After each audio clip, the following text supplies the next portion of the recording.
Een krantenbezorger ontdekte brand in de loods op de 13 aprilstraat van de Montbetiert om 6 uur. De brandwacht is er vlug bij en kan het kantoorgebouw en de meeste bussen redden. Toch is er nog grote skeer. Het is echt een hele trieste aanblik. Uitgebrande bussen, dat ziet er ook echt heel triest uit. Je ziet alleen nog het karkas. Het is heel vervelend, maar ik ben heel blij dat de rest van de vloot wel gered is. 4 bussen is betreurenswaardig, maar geen menselijke slachtoffers. Het pand staat er nog, dus het gaat alleen om 4 bussen. Toen de brandweer de eerste voertuig hier te plaats kwam, toen hebben ze gelijk geprobeerd om een afscheiding te maken tussen hetgene wat brandde en het gebouw, het hoofdgebouw.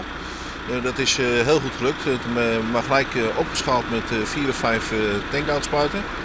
En op die manier hebben we het grotere gebouw kunnen houden. Die bussen die brandden al en daar konden we natuurlijk maar niet meer aan doen. De brand zorgt wel voor onrust bij omwenners, vooral om er explosies te jaren binnen. Dat binnen alle gedachten ontploffende banden van bussen. Om goed 11:08 wordt het zijn brandmeester jong. De bussen van Cubus rieden dan alweer, maar net alle keer op tijd. We zijn wat lastig op gang gekomen, maar met vertraging hebben we wel alle mensen weg kunnen brengen. Dus op zelfs valt het te staan? Ja, we hebben ondersteuning vanuit Drachten zijn een aantal bussen hierheen gereden. Vanuit Groningen zijn hier een aantal bussen heen gereden om te ondersteunen. Dus ja, voor de klanten valt dat relatief mee. Heb je al enig idee wat je nou correct gebeurd is? Nou, de vermoeden is dat er een standkachel van een bus dat die spontaan is gaan branden. En die heeft de rest meegenomen. Dat is vermoeden.